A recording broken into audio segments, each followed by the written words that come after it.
ফাইন্না মাআল উসরি ইউসরান ইন্না মাআল উসরি ইউসরা। আল্লাহ পাক বলেন জেনে রাখো, দুঃখ এবং কষ্টের সাথে রয়েছে সুযোগ আর সুবিধা, আর অসচ্ছলতার সাথে রয়েছে উদার সচ্ছলতা। জোরে কোন সুবহানাল্লাহ।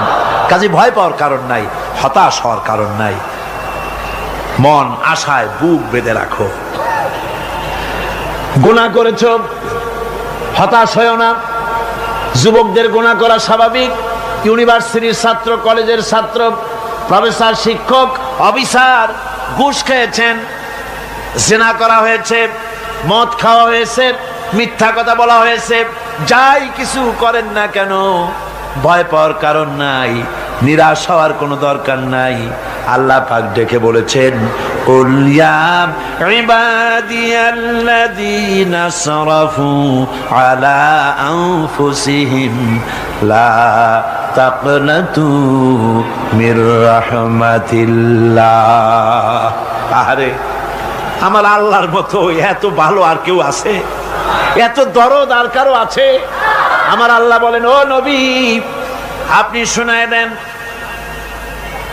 হে আল্লাহর বান্দারা, তোমরা যারা নিজেদের উপরে বাড়াবাড়ি করেছো, নিজেদের উপরে জুলুম করেছো, অত্যাচার করেছো, আমি আল্লাহর রহমত থেকে নিরাশ হয়ে যেও না।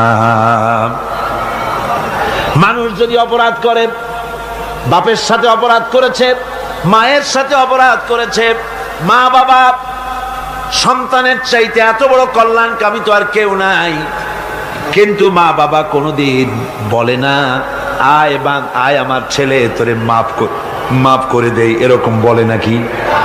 মন চায় ছেলে যদি মাপ চাইতো, খুশি হয়ে মাফ করে দিতাম, কিন্তু কেন যে আসে না, ডাকে না যে আয় মাফ করে দেই। মা বাপ আপনাকে এত ভালোবাসে, সেই মা বাপও আপনাকে বলে না যে আয় মাফ করে দেই। আমার আল্লাহ হচ্ছেন এমন আল্লাহ, আল্লাহ রাব্বুল আলামিন ডাকেন, এ বান্দা খুন করেছিস ফিরে আয়, জিনা করেছিস ফিরে আয়, হত্যা করেছিস ফিরে আয়, চুরি করেছিস ফিরে আয়, কুফরি করেছিস ফিরে আয়, সুদ খেয়েছিস, ঘুষ খেয়েছিস, মদ খেয়েছিস ফিরে আয়, এসে আমার দরবারে চোখের পানি ফেল, আমার দরবারে কাঁদাকাটি কর। ইন্নাল্লাহা ইয়াগফিরুয যুনুবা জামিআ ইন্নাহু হুয়াল গফুরুর রহিম। আমার দরবারে চোখের পানি ফেলে কাঁদ, আমি রব্বুল আলামিন জিন্দেগীর গুনাহ মাফ করে দেব। সুবহানাল্লাহ কোন, সুবহানাল্লাহ কোন। আমার কাছে কাঁদ, চোখের পানি ফেল। আল্লাহ রাব্বুল আলামিনের কাছে বান্দার দুইটা ফোঁটা বেশি প্রিয়। একটা হলো জিহাদের ময়দানে যে রক্ত ফোঁটা দেওয়া হয়, এটা আল্লাহর কাছে প্রিয়। আর আল্লাহর ভয়তে গুনার জন্য লজ্জা করে, অনুশোচনা করে বান্দা যখন চোখের পানি ছেড়ে দেয়, আল্লাহর কাছে এটা অত্যন্ত প্রিয়। নবীজি বলেছেন, বান্দা যখন গুনার ভয়তে, আল্লাহর ভয়তে, জাহান্নামের ভয়তে অনুশোচনা করে যখন চোখ দিয়া পানি ছেড়ে দেয়, ওই চোখের পানি নাকের অর্ধেক আসতে না আসতে আল্লাহ রাব্বুল আলামিন বান্দারে মাফ করে দেন। আল্লাহ বরদাস্ত করতে পারেন না যে বান্দা কান্দু। আমার ভাইরা, আল্লাহ রহমত এই পৃথিবীতে, আল্লাহ রহমতকে 100 ভাগ করা হয়েছে। আল্লাহ রহমতের কত ভাগ? এই 100 ভাগের 1 ভাগ সারা পৃথিবীতে ছড়াই দেওয়া হয়েছে। আর 99 ভাগ কার কাছে? আল্লাহর কাছে। 1টা ভাগ দুনিয়া ছড়ানো হয়েছে আদম আলাইহিস সালাম থেকে নিয়ে এই পর্যন্ত, এখান থেকে নিয়ে কিয়ামত পর্যন্ত পৃথিবীতে যত মানুষ আসবে, যত প্রাণী আসবে, তাদের মধ্যে প্রাণী জগতেও গাবি তার বাছুরকে ভালোবাসে ঠিক কিনা, হাতি তার বাচ্চাকে ভালোবাসে ঠিক কিনা, মুরগি তার বাচ্চাকে ভালোবাসে কিনা, প্রত্যেক মাই তার সন্তানকে ভালোবাসে মানুষের মতো। এই ভালোবাসা, স্নেহ, এই মমতা, এই করুণা, এই মহব্বত 1টা ভাগ দুনিয়ায় দেওয়ার পর আপনি আর আমি যতটুকুন ভাগে পেয়েছি সেই মহব্বতে, স্ত্রীর মহব্বতে অস্থির, মায়ের মহব্বতে অস্থির, সন্তানের মহব্বতে অস্থির। এখন চিন্তা করেন, একটা ভাগ সারা পৃথিবীতে বিতরণ করার পর যেটুক পেয়েছি তাতে যদি এত মহব্বত হয়, তাহলে এর 99 ভাগ মহব্বত যে আল্লাহর কাছে জমা আছে, এই বান্দার জন্য তার কত মহব্বত, এই বান্দার জন্য কত করুণা তার, কত মহব্বত তার, কত দয়া তার। এজন্য আল্লাহ রাব্বুল আলামিন বলেছেন, নাব্বি ইবাদি আন্নি আনাল গফুরুর রহিম। ও আমার নবী, সুসংবাদ দিয়ে দাও, বান্দাদেরকে শোনায় দাও যে আমি আল্লাহ তাআলা ক্ষমাশীল আর দয়াবান। হুজুর কাঁদতেছিলেন, হযরত ওমর রাদিয়াল্লাহু তাআলা আনহু এসে দেখেন হুজুর একা কাঁদতেছে। হুজুর জিজ্ঞেস করছেন, হযরত ওমর জিজ্ঞেস করলেন, হুজুর আপনি কাঁদেন কেন একা একা? হযরত ওমর বলেন, আমি যখন প্রশ্ন করলাম নবীজি বললেন, আমার কাছে কিছু আগে জিবরাইল এসেছিলেন, জিবরাইল এসে আমাকে বললেন আল্লাহ পাক বলেছেন, হে আমার নবী, ইসলামের ভিতরে থেকে যে সমস্ত মানুষগুলো ইসলামের ভিতরে থেকে চুল আর দাড়ি পাকায় দিছে, কিয়ামতের দিন এই লোকগুলারে আমি শাস্তি দিতে আমার শরম হবে। হযরত ওমর বলেন, হুজুর উম্মতের জন্য কত বড় খোশ খবর এটা, আর আপনি কাঁদতেছেন। হুজুর বলেন, ওমর তুমি জানো না আমার কান্নার কারণ ভিন্ন।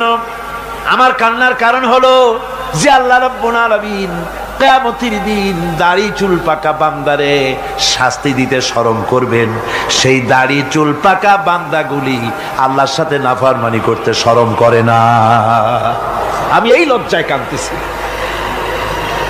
ভাইরা, হুজুর আল্লাহ পাক বলেন, ও আমার নবী, রাতের আধারে যখন একটা বুড়া আমার দরবারে হাত উঁচু করে, একটা বুড়া মানুষ রাতের আধারে যখন আমার দরবারে হাত উঁচু করে আর যখন বলতে থাকে, রব্বুল আলামিন আমার পেছনের জীবনটা বড় খারাপ করেছি, এমন কোন কাজ জীবনে করি নাই যা তোমার কাছে কিছু দাবি করতে পারি, সব রকমের নাফরমানি করেছি, আজ আমি বুড়া হয়ে গেছি, কামাই করতে পারি না, ছেলে আমাকে চোখে দেখতে পারে না, পুত্রবধূ আমাকে ঘরে জায়গা দেয় না, আমার স্ত্রী আমাকে দেখতে পারে না, রোজগার করতে পারি না, হাঁটতে পারি না, চলতে পারি না, সবার কাছে আমি তিতা হয়ে গেছি, আমি দাঁড়াতে পারি না, কোমরে ব্যথা পাই, হাঁটুতে ব্যথা পাই, চলতে পারি না, কানে শুনতে পাই না, চোখে দেখতে পারি না, আর তোমার কাছে কিছু চাইয়া নেব এমন ভালো কাজও করি নাই। এইভাবে যখন বান্দা কাঁদতে থাকে আমার দরবারে, ও আমার হাবিব আমার রহমতের দরিয়ায় জোশ মেরে যায়, আমার শরম হয় এই বুড়াটারে কেমনে খালি হাতে ফিরাইয়া দেই। সুবহানাল্লাহ, সুবহানাল্লাহ। আমার আল্লাহর এত দয়া, আমার আল্লাহর এত মায়া, এত মহব্বত। আমার আল্লাহ রাব্বুল আলামিন বলেন, وَإِذَا سَأَلَكَ عِبَادِي عَنِّي فَإِنِّي قَرِيبٌ।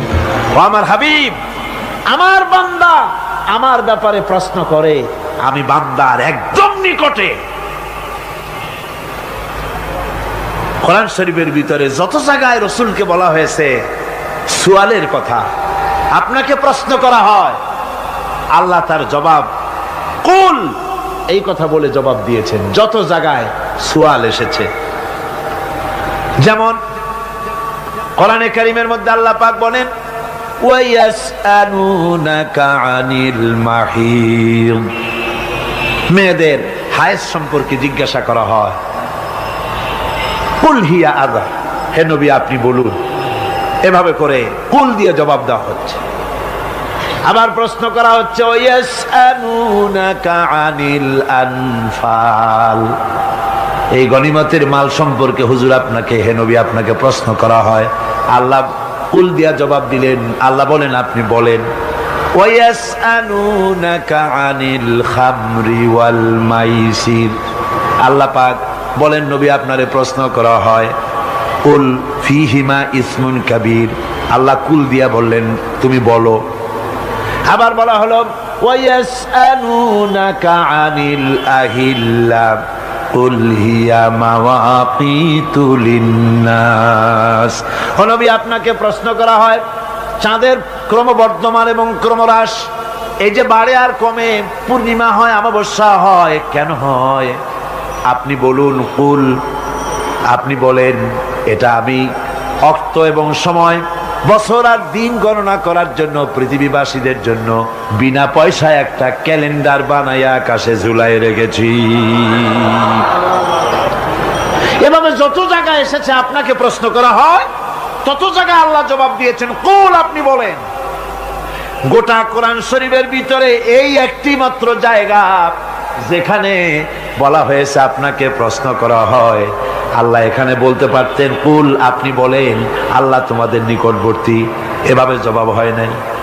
এটা কায়দাটা হলো এই, আল্লাহ বলতেছেন ওয়াইজা সালাকা ইবাদি, ও আমার নবী, প্রশ্ন তো আমার বান্দারা আমার ব্যাপারে করেছে, এবার আপনার জবাবের কোনো দরকার নাই। প্রশ্ন আমার ব্যাপারে, আমি নিজে জবাব দিয়ে দেই, ফা ইন্নী কারীব। ও বান্দা, আমার ব্যাপারে প্রশ্ন করেছিস, জবাব আমি দেই, আমি তোর সবচাইতে বেশি নিকটে। সুবহানাল্লাহ, কত নিকটে? ওয়া নাহনু আকরাবু ইলাইহি মিন হাবলিল ওয়ারিদ। তোর যে রগ, এই শাহরগের চাইতেও আমি তোর বেশি কাছে। সুবহানাল্লাহ। আমারে ডাক, আমারে ডাক, কলিজা দিয়া ডাক, অন্তর দিয়ে ডাক।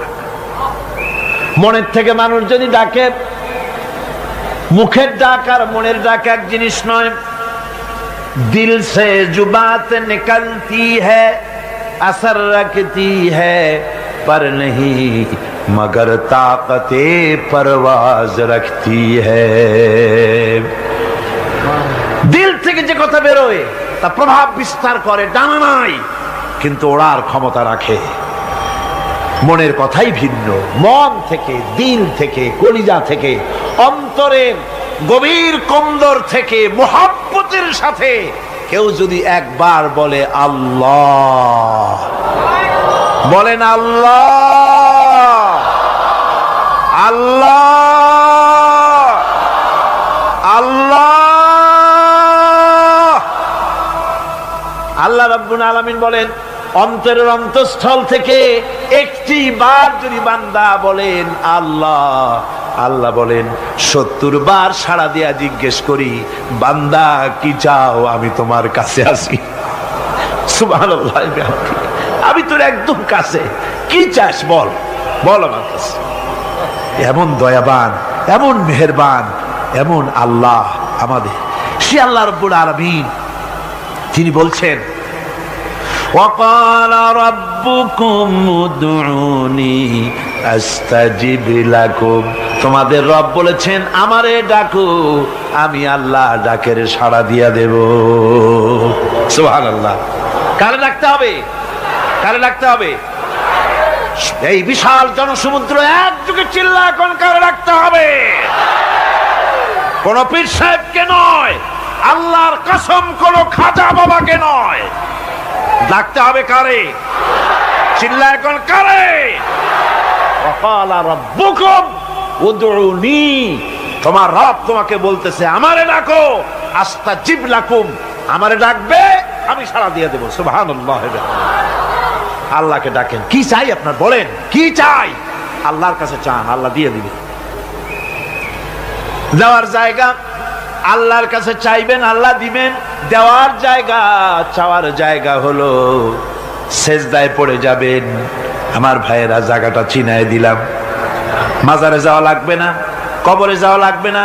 2 রাকাত নামাজ পড়ে সেজদায় পড়ে গিয়া যত বিপদ আছে, মুসিবত আছে, সেজদার মধ্যে চোখের পানি ছেড়ে দেন আর কেন্দে কেন্দে জীবনের কথা বলেন। আল্লাহ রাব্বুল আলামিন আপনার আওয়াজ শুনবেন আর দোয়া কবুল করে নিবেন। কামতে হবে আল্লাহর কাছে। কার কাছে? আল্লাহর কাছে। সুম্মা ইস্তাগফিরুল্লাহ, আর এরপরে সে যদি আমি আল্লাহর কাছে ক্ষমা চাই, ইয়াজিদিল্লাহ গফুরার রহিমা, সে আমি আল্লাহকে গফুর এবং রহিম হিসাবে পাবে। সুবহানাল্লাহ। আল্লাহকে গফুর এবং রহিম হিসাবে পাওয়া যাবে। সব আল্লাহকে বলতে হবে, গুনাহ মাফ চাইতে হবে। এই জন্য হুজুর সাল্লাল্লাহু আলাইহি ওয়াসাল্লাম দৈনিক 100 বার তওবা পড়তেন। কোন হাদিসে আছে 70 বার, কোন হাদিসে আছে 100 বার তওবা পড়তেন। নামাজের পরে তো প্রত্যেক নামাজেই পড়তেন হুজুর, সালাম ফিরাতেন আর সাথে সাথে বলতেন আল্লাহু আকবার, আস্তাগফিরুল্লাহ, আস্তাগফিরুল্লাহ, আস্তাগফিরুল্লাহ। মনে থাকবে আপনাদের? মনে থাকবে? সালাম ফিরাইয়া কি বলবেন? না, সালাম ফিরাবার সাথে সাথে বলবেন আল্লাহু আকবার, তারপরে পড়বেন আস্তাগফিরুল্লাহ, আস্তাগফিরুল্লাহ, আস্তাগফিরুল্লাহ। তওবা পড়বেন, আল্লাহর কাছে সবসময় গুনাহ মাফ চাইতে থাকবেন, বিনীত থাকবেন। আল্লাহকে পাওয়া যাবে, তাকে রহিম হিসেবে পাওয়া যাবে। সুতরাং ঈমান বিল্লাহ, আল্লাহর প্রতি ঈমান আনলে পরে চতুর্থ নম্বরের যে উপকারটা হবে সেটা হলো হতাশায় ভুগবে না, নিরাশায় ভুগবে না, আশায় বুক বেঁধে উঠবে, ঈমান মজবুত হবে, আল্লাহর কাছে মানুষ বিনয়ী হয়ে যাবে। এবার পঞ্চম নম্বরের উপকার আমি বলছিলাম, ঈমান বিল্লাহ, আল্লাহর প্রতি ঈমান আনলে পরে অসংখ্য উপকার হয়, অসংখ্য বৈশিষ্ট্য আছে। এর 6টা উপকারের কথা আমি বলবো। কয়টা? অসংখ্য উপকারের ভিতরে প্রধান 6টি উপকারের কথা বলবো। এর বললাম কয়টা? 4টে বলছি। এবার বলো পঞ্চম উপকারের কথা। আল্লাহর প্রতি আপনি পূর্ব পশ্চিমে কতবার মুখ ঘোরালেন, এটাই কিন্তু আপনার আসল সৎ কাজ নয়। আসল সৎ কাজ হলো আল্লাহর প্রতি ঈমান আনা। এই ঈমানের ব্যাপারে 3টা দিন আমরা পার করে দিলাম, এখনো কথা শেষ হয় নাই। আল্লাহর প্রতি ঈমান আনলে পরে যে উপকারটা হবে পঞ্চম নম্বরে, সেটা হলো কঠোর এবং কঠিন বিপদের ভিতরে বান্দার ভিতরে অবিচলতা এবং ধৈর্যের সৃষ্টি হয়ে যাবে। আলহামদুলিল্লাহ। কঠিন বিপদ মুসিবত আসলে পরে সে অবিচল থাকবে। সারা দুনিয়ার বিপদ আপদ, শত্রুতা, দুঃখ, কষ্ট, মুসিবত, জুলুম, নির্যাতন সবকিছু পাহাড়ের মতো উঁচু হয়ে তাকে ঘিরে ফেলবে, কিন্তু তাকে এক চুলও নাড়াতে পারবে না। আলহামদুলিল্লাহ। সারা পৃথিবী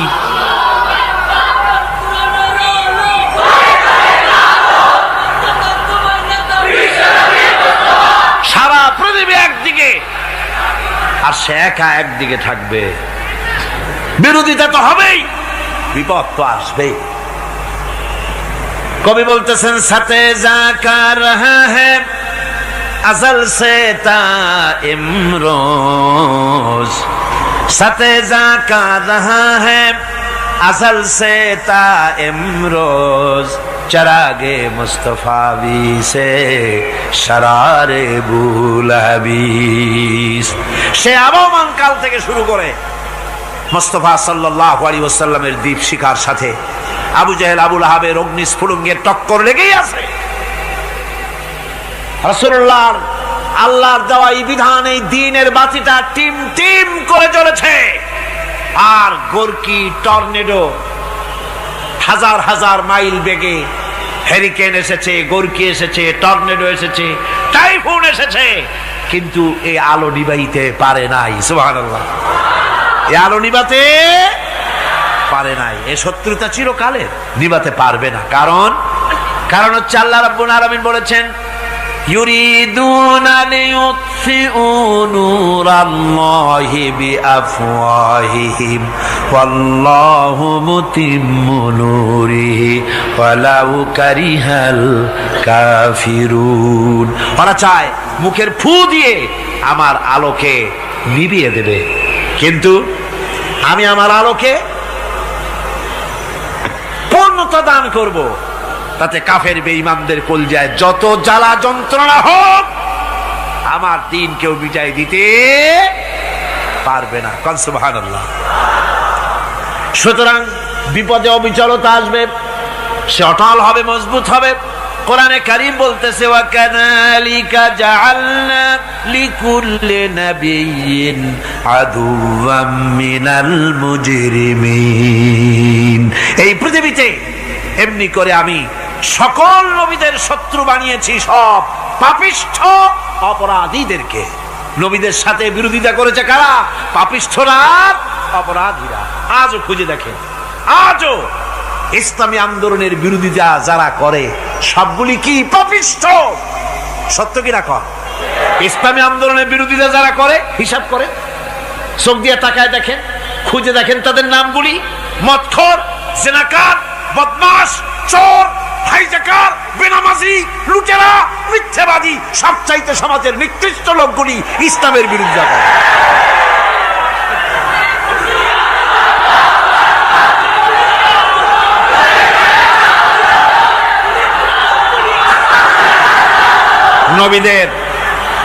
নবীদের শত্রু আল্লাহ বলেন সব যুগে নবীদের সাথে শত্রুতা করেছে পাপিষ্ঠরা।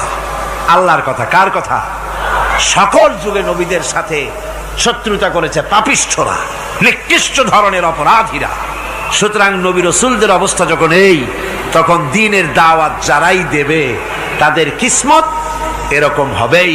এই বাধার মোকাবেলা তাদেরও করতে হবে। এই যে বাধাটা আসে, এই যে মারে, অপরাধ কি? এই যে তারা চোর বা ডাকাত যাদের মারা হয়। আল্লাহ রাব্বুল আলামিন বলেন অপরাধ হলো ওয়ামা নাকামু মিনহুম ইল্লা আইয়ুমিনু বিল্লাহিল আজিজিল হামিদ। অপরাধ হচ্ছে ইমানদার লোকদের উপরে নির্যাতন চালিয়েছে, অন্য কোনো কারণে নয়। কারণ একটাই, তারা আল্লাহর জমিনে আল্লাহর দ্বীন প্রতিষ্ঠা করতে চেয়েছে, আর কোনো অপরাধ না। জমিন আল্লাহর, জমিন কার? এই বিশাল জনসমুদ্র গর্জে উঠুন একযোগে, বলুন জমিন কার? আইন চলবে কার? এখানেই সংঘর্ষ বেঁধেছে আবহমান কাল ধরে। মানুষ অত্যাচারিত হয়েছে, সাহাবায়ে কেরাম অত্যাচারিত হয়েছেন। বুখারী শরীফের হাদিসে এসেছে রাসূল করিম সাল্লাল্লাহু আলাইহি ওয়াসাল্লামের কাছে হযরতে খাব্বাব গিয়ে উপস্থিত হয়েছিলেন। হযরতে খাব্বাব বলেন, হাদিসটা এভাবে লেখা হয়েছে বুখারীতে, ওয়ান খাব্বাব বিন আরিদ রাদিয়াল্লাহু তাআলা আনহু قال شكونا إلى رسول الله صلى الله عليه وسلم وهو متوسد بردة له في ظل الكعبة। রাসূলুল্লাহর কাছে গেলাম, কাবা শরীফের কাছে গিয়া দেখি নবীজি একটা চাদর গায়ে দিয়ে তিনি আরাম ফরমাচ্ছিলেন কাবা শরীফের ছায়ায়।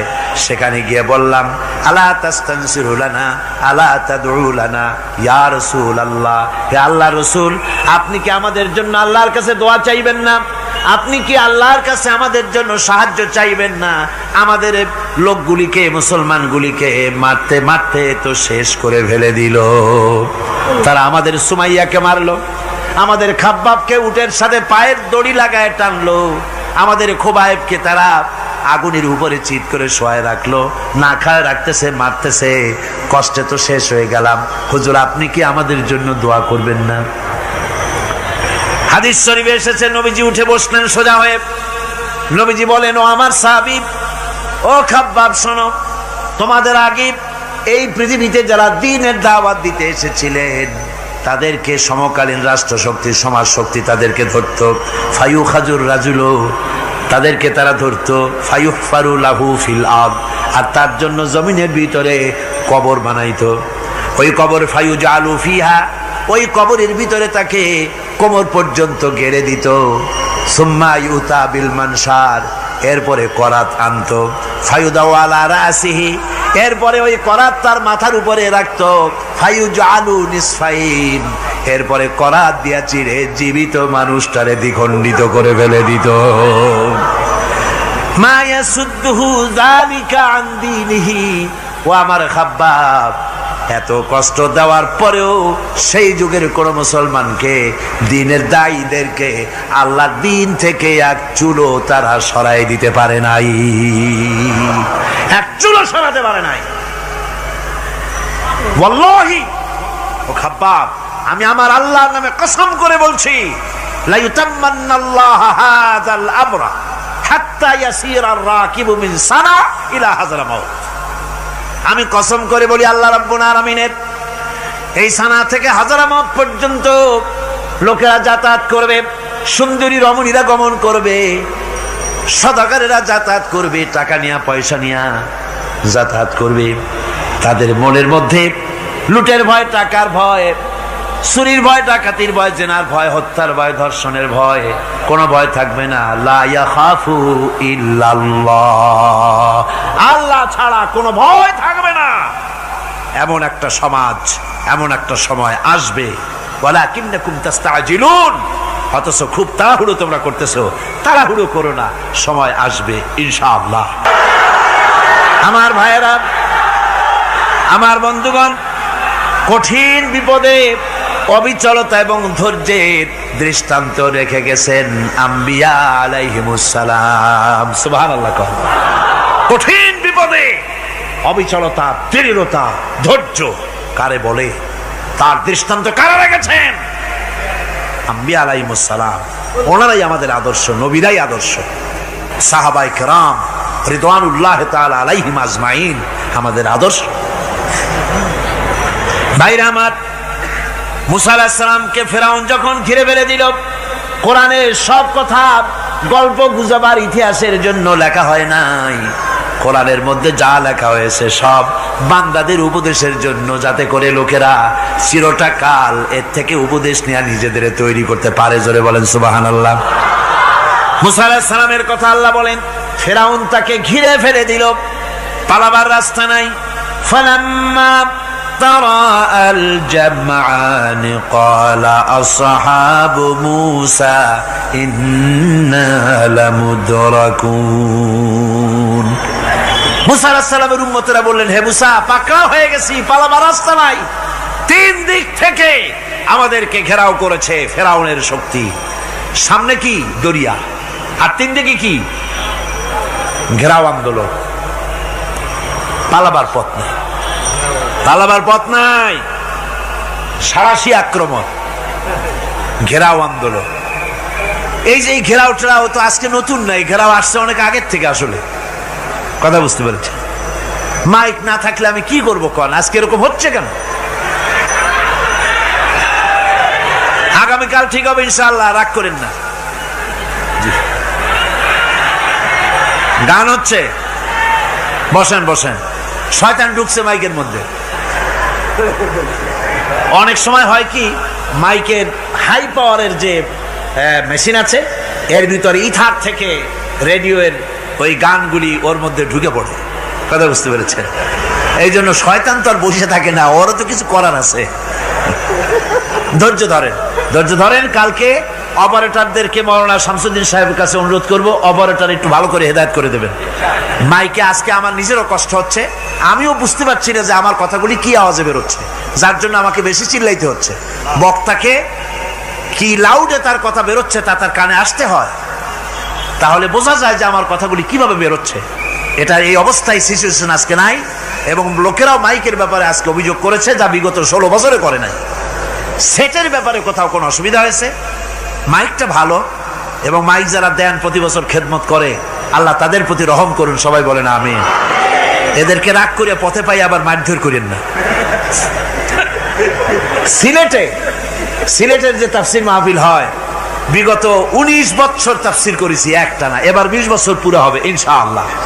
সিলেটে একটানা 20 বছর তাফসির করতেছি সেখানে। তো মাইক, একটা লোক বিনা পয়সায় মাইক দেয়, মাইকের ভাড়া সে নেয় না। তাফসিরের মাহফিলের মাইকের ভাড়া নেয় না। যে বছর এরশাদ সরকার আমাকে প্লেন থেকে নামতে দিল না, আপনাদের মনে আছে? সিলেট থেকে ফিরাই দিল। এই খবরটা মাইকম্যান যখন শুনেছে যে আমাকে নামতে দেয় নাই, ফিরাই দেওয়া হয়েছে, সাথে সাথে স্ট্রোক করেছে, হার্ট ফেল করে দুনিয়া থেকে বিদায় হয়ে গিয়েছে। সিলেটে তাফসির হতে পারবে না, এই কথাটা বরদাস্ত করতে পারে না। আমি কেঁদেছি আর দোয়া করেছি, আল্লাহ, কোরআনের মহব্বতে লোকটার এই অবস্থা হলো, তোমার জান্নাত তুমি দয়া করে তাকে দান করে দিও। কাজে কোনো ব্যবসায়ী চায় না যে তার ব্যবসাটা খারাপ হোক, লোকেরা মন্দ বলুক। এ মাইকের ব্যাপারে আপনারা আজকে রাগারাগ করেন না, যা হয়েছে কালকে ভালো হবে ইনশাআল্লাহ। সবাই বলেন ইনশাআল্লাহ। এখন চলেন আমরা ফেরাউনের অবস্থা দেখি গিয়া কি করতেছে ফেরাউন। মুসা আলাইহিস সালামকে ঘেরাও করে ফেলেছে, পালাবার উপায় নাই। একদিকে দরিয়া, তিন দিকে ফেরাউনের শক্তি। এই যে ঘেরাও টেরাও মানে নতুন তো না, ধর্মঘট নতুন না, পুরানা জিনিস। এই পৃথিবীতে সর্বপ্রথম ধর্মঘট কিসের উপরে হয়েছে জানেন? এই পৃথিবীর প্রথম ধর্মঘট হয়েছে পেঁয়াজ, রসুন আর ডাইলের উপরে, মুসা আলাইহিস সালামের জামানায়। লান নাসবিরা আলা তুআমিন ওয়াহিদ, আমরা এক রকমের খাদ্য আর খাবো না, আমাদের পেঁয়াজ দেওয়া লাগবে, ডাল দেওয়া লাগবে, রসুন দেওয়া লাগবে। সর্বপ্রথম ধর্মঘট হয় মুসা আলাইহিস সালামের জামানায়, সেখান থেকে শুরু হয়েছে। কিন্তু মশাল মিছিল যে আসলো কই থেকে, এইটা আমি খুঁজে পাইনি। পরে প্রত্যেকটা জিনিসের তো ইতিহাস আছে, আমি খুঁজতে খুঁজতে পেলাম। আমি জানি না এর ইতিহাস মূলে কোথায়, কিন্তু আমি যদ্দূর খুঁজে পাইছি সেটা হলো মশাল মিছিলের আবিষ্কার হয়েছে লঙ্কায় রাবণের সময়। হনুমানের লেজে আগুন দিয়া তারপরে লঙ্কা কাণ্ড ঘষালো, নামই আছে লঙ্কা কাণ্ড। হনুমানেরা লেজে আগুন দিয়ে রাবণ যে লঙ্কায় মশাল মিছিল করেছিল হনুমানদের দিয়া, ওই হনুমানের ওই সিস্টেমটা এখনো আমাদের দেশে চালু আছে। এইটা আসলে কোন ভদ্রলোকের এই মিছিল হওয়া উচিত না। আগুন নিয়ে কিসের মিছিল? আগুন হলো জাহান্নামের প্রতীক। আগুন কিসের প্রতীক?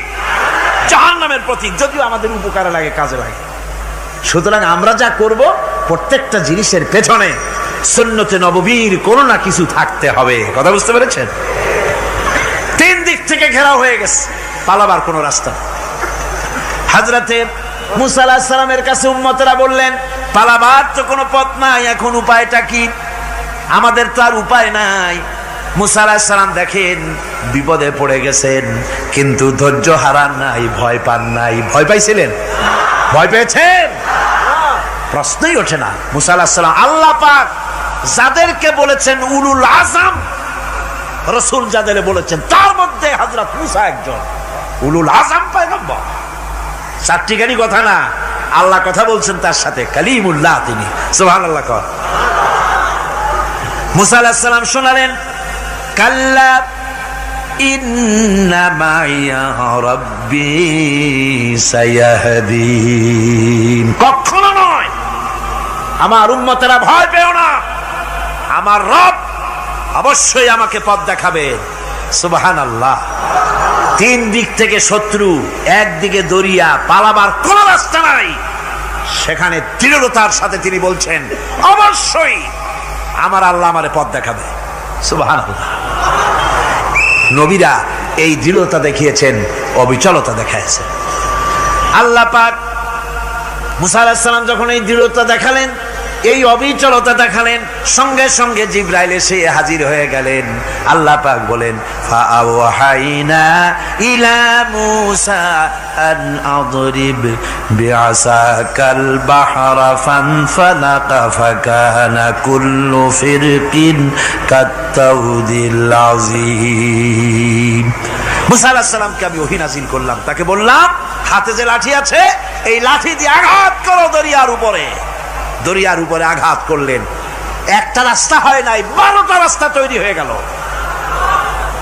আর দেওয়ালগুলা পাহাড়ের মতো উঁচা হয়ে গেল। দরিয়ার ভিতরে পাহাড়ের মতো উঁচা, মজবুত 12টা রাস্তা। এবার মুসা আলাইহিস সালাম তার দলবল নিয়ে চললেন।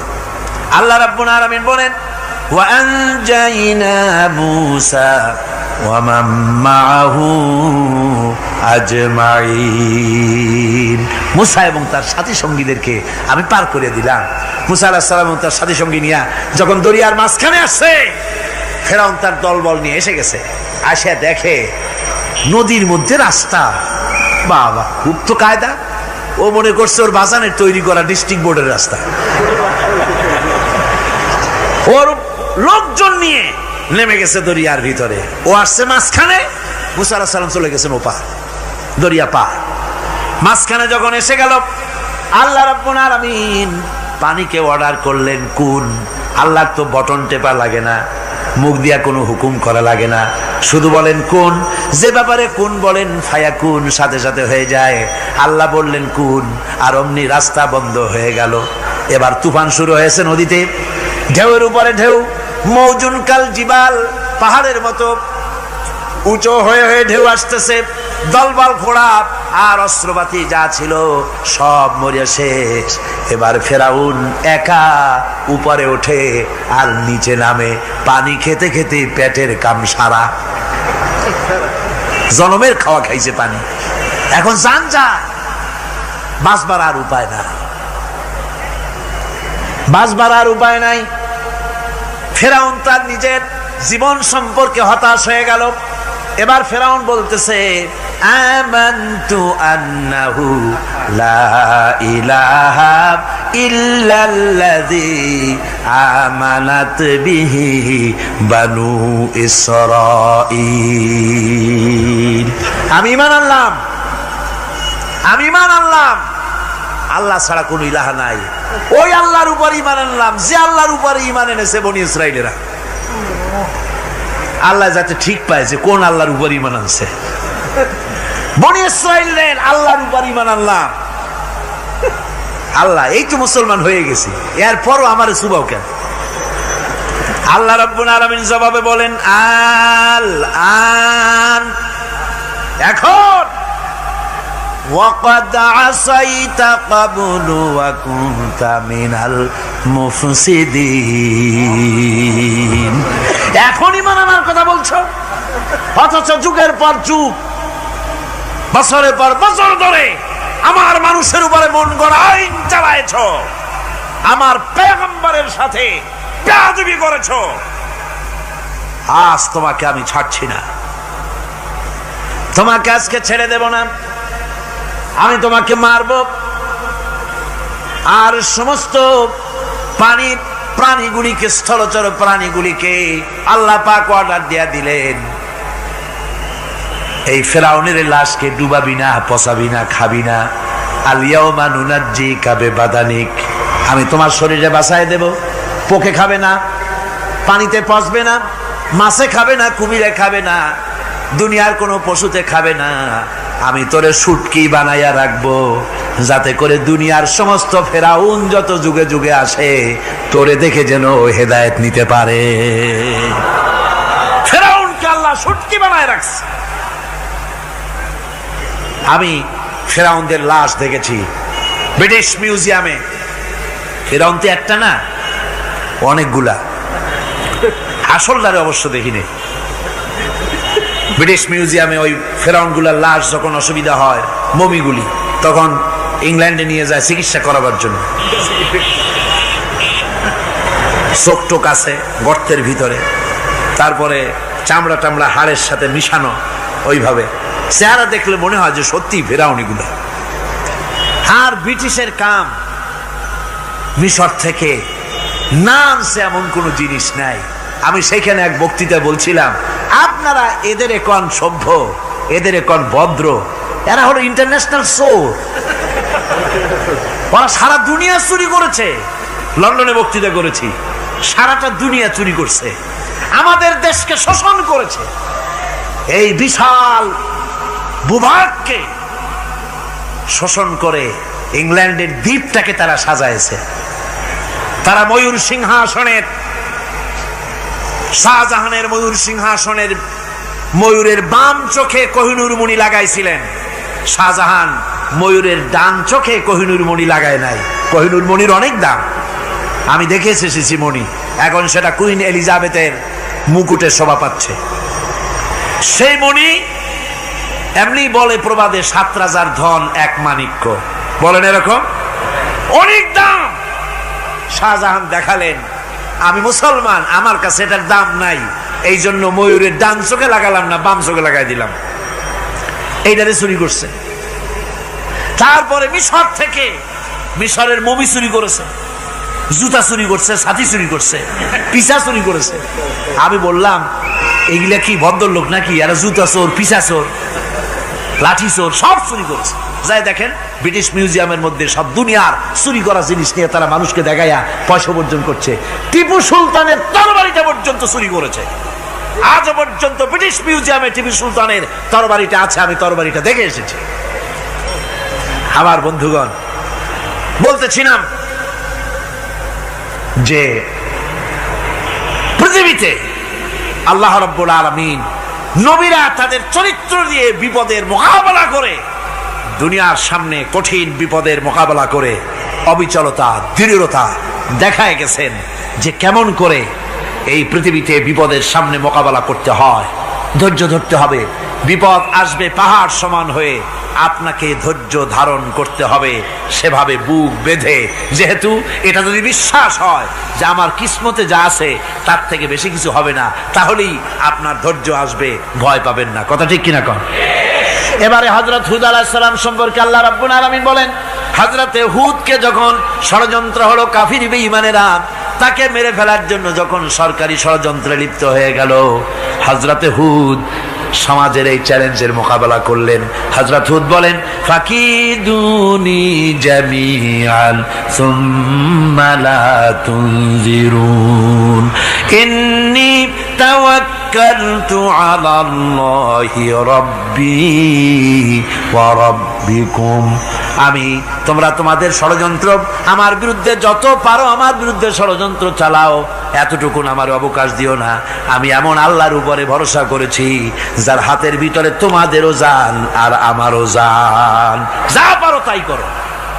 সরকার সমস্ত শক্তি একত্রিত হয়ে আমার মোকাবেলা করো। একদিকে হুদ আলাইহিস সালাম, আর একদিকে গোটা জাতি। হযরত হুদ ভয় পায় নাই। সুবহানাল্লাহ কোন? ঈমান বিল্লাহ মানুষের কলিজাকে এভাবে শক্ত করে দেয়। কোন আলহামদুলিল্লাহ। এবারে এই বিপদের, কঠিন বিপদের মোকাবেলা করে আমার রাসূল যে প্রমাণ দিয়া গেলেন, আমার রাসূল যে কঠিন বিপদের মোকাবেলা করলেন, ভাইয়ের আমার, হিজরতের রাতে সওর পাহাড়ের ভিতরে যখন তিনি আশ্রয় নিলেন, হযরতে আবু বকর সাথে ছিলেন। হযরতে আবু বকর রাদিয়াল্লাহু তাআলা আনহু বলেন, হুজুর আপনি দাঁড়ান, এটা তো পাহাড়িয়া গুহা, গুহার ভিতরে সাপ থাকতে পারে, বিচ্ছু থাকতে পারে, আমি আগে ঢুকি, বিপদ যদি হয় আমার উপর থেকে হয়ে যাক। গুহার ভিতরে নেমে গুহা সাফ করলেন। এরপরে হুজুরকে ডাকলেন, হুজুর তাশরীফ নিলেন গুহার ভিতরে। এরপরে হুজুর বললেন, আবু বকর পাহাড়ে হেঁটে হেঁটে 2-3টা পাহাড় পাড়ি দিয়া যাওয়া লাগে সৌর পাহাড়ে। মদিনার সোজা রাস্তা হুজুর ধরেন নাই, মেসফালার পথ দিয়া জাবালে কেদোয়ার উপর দিয়া 3টা পাহাড় পাড়ি দিয়া তারপরে হুজুর গেলেন সৌর পাহাড়ে। গুহার ভিতরে হুজুর তাশরীফ নিলেন। বললেন, আবু বকর তুমি বসো, তোমার উরুর উপরে মাথা রেখে আমি একটু আরাম করি। হযরতে আবু বকর বসলেন, হুজুর তার উরুর উপরে মাথা রেখে ঘুমায় গেলেন। আর এরপরে কাফির বেঈমানেরা তালাশ করতে করতে কাফেরেরা এসে গেল পায়ের চিহ্ন দেখে দেখে গর্তের কাছে। হযরত আবু বকর ভয়তে কেঁদে ফেললেন, আহারে আর তো উপায় নাই, এবার তো ধরা পড়ে গেছি, এবার নবীজিকে মেরে ফেলে দেবে। নবীর মহব্বতে, নিজের মহব্বতে নয়, নবীর মহব্বতে কাঁদতেছিলেন। হুজুর বলেন, হুজুরের ঘুম ভেঙে গেল। বলো আবু বকর কাঁদো কেন? ছেলের কথা, মেয়ের কথা, বিবির কথা, বাড়ির কথা মনে পড়লো নাকি? হযরত আবু বকর বলেন, ইয়া রাসূলুল্লাহ, আল্লাহর কসম করে বলি, যেদিন ঈমান এনেছি এই কলিজার ভিতরে মা বাপ, স্ত্রী, পুত্র, পরিজন, এমনকি আমার নিজের জীবনের চাইতে আপনারে বেশি ভালোবাসি। তা কাঁদো কেন? কাঁদো কেন? হযরত আবু বকর বলেন, হুজুর ধরা পড়ে গেছি, কাফেররা এসে গেছে গর্তের কাছে, তাকালি আমাদের দেখতে পাবে, আমরা তো মাইনরিটি, ওরা তো মেজরিটি, আমরা তো ধরি মারি ফেলাই দেবে, আপনাকে মেরে ফেলে দেবে, এই জন্য কাঁদি। আল্লাহ রাব্বুল আলামিন, হুজুর তখন কি দৃঢ়তা, কি অবিচলতা, কি ধৈর্যের পাহাড় সম মনোবৃত্তি তখন দেখালেন। আল্লাহ কোরআন শরীফে চিরকাল যাতে মানুষেরা হেদায়েত নিতে পারে সেজন্য হুজুরের কথা উঠায় দিলেন কোরআনে। আল্লাহ পাক বলেন, ইযহুমা ফিল গার ইয ইয়াকুলু লিসাহিবিহি লা তাহজান ইন্নাল্লাহা মা'ানা। ও বন্ধু, ভয় পেও না, আল্লাহ আমাদের সাথে আছেন। সুবহানাল্লাহ।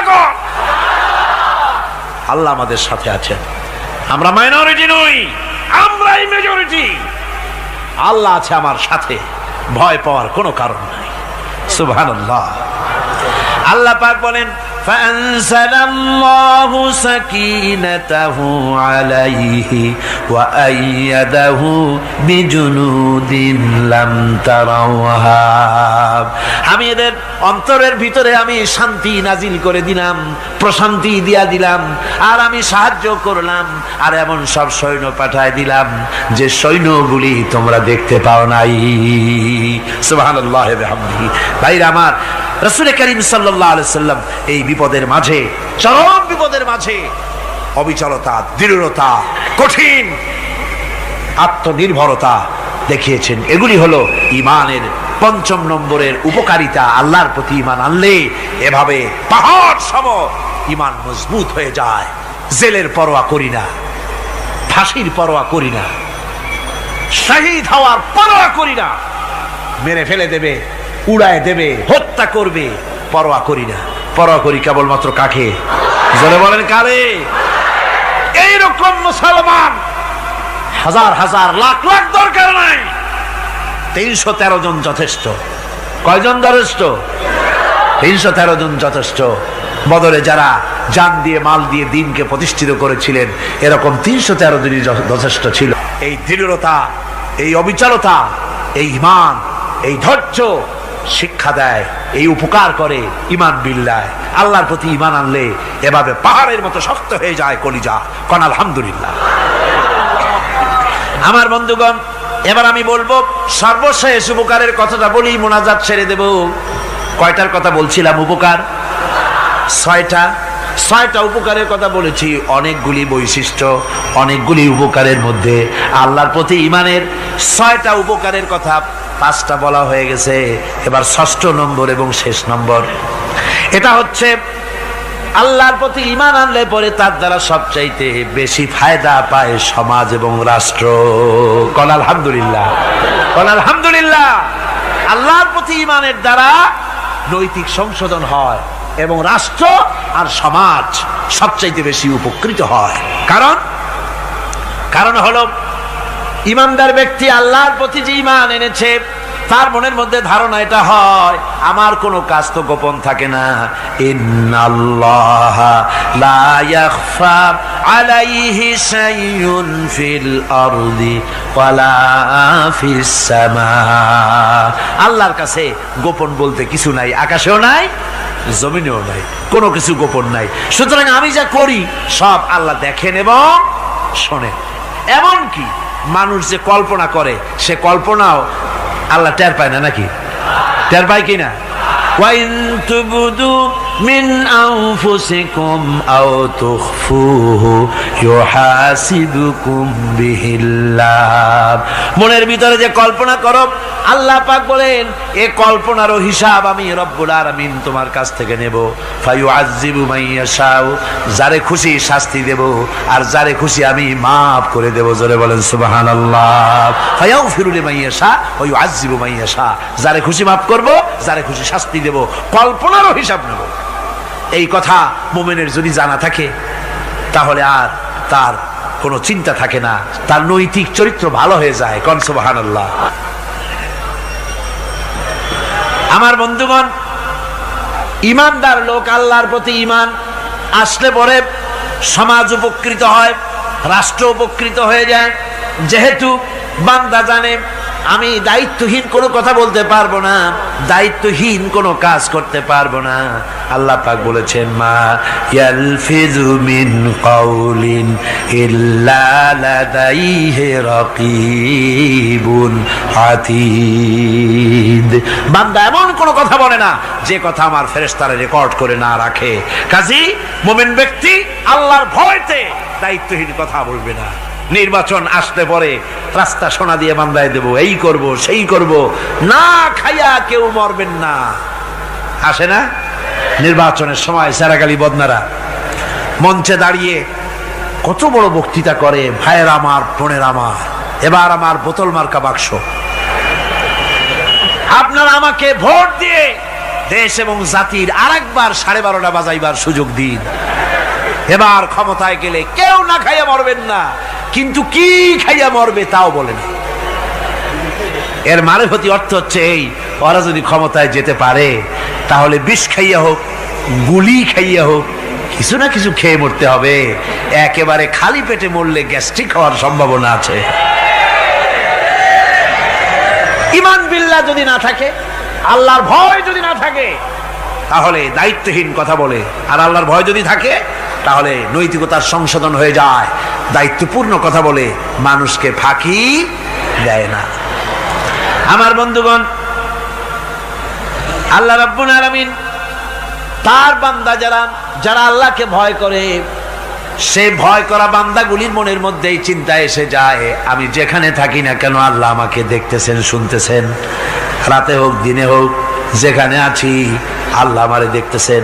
আল্লাহ পাক বলতেছেন, ওয়া হুয়া মাআহুম ইজ ইউবাইতুনা মা লা ইয়ারদা মিনাল কওলি ওয়া কানা আল্লাহু বিমা ইয়ামালুনা মুহীতা।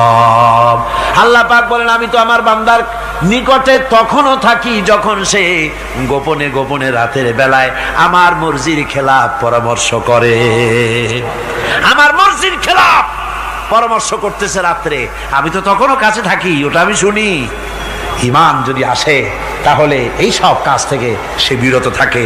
সে যদি কম হয় সেখানেও আল্লাহ, বেশিও যদি হয় সেখানেও আল্লাহ। এমন কোন জায়গা আছে নাকি চিটাগংয়ে যেখানে আপনি একটা আকাম করবেন আর আল্লাহ টের পাবে না? কোন আছে নাকি? আচ্ছা, চট্টগ্রামে না থাকুক, বাংলাদেশের কোন জায়গা আছে নাকি? পার্বত্য চট্টগ্রামে যত পাহাড় আছে, উঁচু নিচে জায়গা আছে, ওই জায়গায় বোধহয় আছে নাকি? সারা পৃথিবীতে আছে কোথাও? আল্লাহকে ফাঁকি দেওয়ার জায়গা কোথাও? সব স্পষ্ট। আল্লাহ কি ঘুমায় নাকি? ঘুমায়? তার কাছে দিনও যায়, রাতও তাই। সমানে তিনি দেখতে পান, শুনতে পান, সবকিছু দেখতে পান, সবকিছু শুনতে পান। তাকে ফাঁকি দেওয়ার কোনো উপায় নাই। এই জন্য ৬ষ্ঠ নম্বরের উপকার যেটা হয়, সেটা হলো সমাজ উপকৃত হয় ওই মানুষ দিয়ে যার মধ্যে ঈমান আছে। হযরত ওমর রাদিয়াল্লাহু তাআলা আনহু রাতের আধারে, শেষ রাত্রে ঘুরতেছিলেন, দেখেন এক বাড়িতে কথা হচ্ছে, কথাবার্তার আওয়াজ পাওয়া যায়। মনে করলেন কোন অসুখ বিসুখ নাকি। ঘরে গিয়ে কান পাচ্ছেন দেওয়ালের সাথে, শুনতে পাচ্ছেন ভিতরে বুড়ি মা তার মেয়েকে বলছে, এই মেয়ে ওঠ, উটের দুধ দোয়াই নিয়ে আসছি, এর মধ্যে পানি মিশা, তারপর সকালে বাজারে নিয়ে যা। মেয়ে বলছে, মা এই কামটা আমি পারবো না। কেন পারবি না? হযরত ওমর ফরমান জারি করেছেন, দুধে পানি মিশাতে নিষেধ করেছেন, কাজে এই কাজটা আমি পারবো না। আরে বেটি, আমিরুল মুমিনিন দেখ এখন কোথায় যায়, ঘুমায় আছে। সে কি দেখতেছে নাকি যে পানি মিশাই না কি মিশাই? মেয়ে বলতেছে, মা আমিরুল মুমিনিনকে ফাঁকি দেওয়া যেতে পারে, তার পুলিশ বাহিনীকে ফাঁকি দেওয়া যেতে পারে, কিন্তু আল্লাহ রাব্বুল আলামিনের চোখকে ফাঁকি দেওয়া যাবে না। হযরত ওমর এই কথা শুনে বাড়ি চলে গেলেন, আর নিজের ছেলেকে ডেকে বললেন, ছেলে আমার, অমুক জায়গায় একটা বাড়ি আছে, সেখানে একটা যুবতী মেয়ে আছে, ওই মেয়েটার বিয়ে হয়েছে কিনা শোনো, যদি বিবাহ না হয়ে থাকে তুমি তোমার নিজের বিয়ের প্রস্তাব দাও। আমিরুল মুমিনিন এই মেয়েটা সুন্দরী কেমন, স্বাস্থ্য কেমন কিছুই দেখলেন না, দেখলেন তাকওয়া। কি দেখলেন? আল্লাহর